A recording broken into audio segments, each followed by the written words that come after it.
బయలుదేరింది ఊరేగింపు. ఎక్కడి నుంచి? కైలాస పర్వతం దగ్గర నుంచి వస్తున్నారు. గవాక్షంలో నిలబడింది మేనకాదేవి నారదుడితో కలిసి. ఒక్కొక్కళ్ళు వస్తున్నారు. అబ్బా వెలిగిపోతున్నాడు, ఆయనేనా మా అల్లుడంది. కాదమ్మా, సూర్యుడు దిక్పాలకుల్లో ఆ వెనక వస్తున్నాడు. ఎవరో బాబాయ్ నల్లగా ఉన్నాడు దున్నపోతు మీద, ఆయన ఎవరా?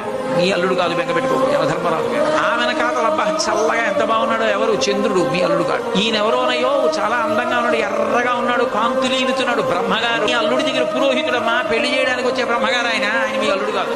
ఓ అలాగా, ఇతను ఎవరో నీలమేఘశ్యాముడు, చాలా అందంగా ఉన్నాడు, శాంతాకారం భుజగచైనం పద్మనాభం సురీశం. అమ్మా, ఆయనకి మీ అల్లుడికి భేదం చెప్పకూడదు కానీ ప్రస్తుత మీ అల్లుడు కాడు.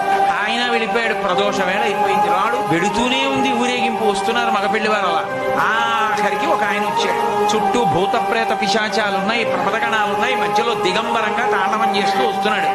అడగలేదు మేనకాదేవి ఆయన మక్కుడు అని.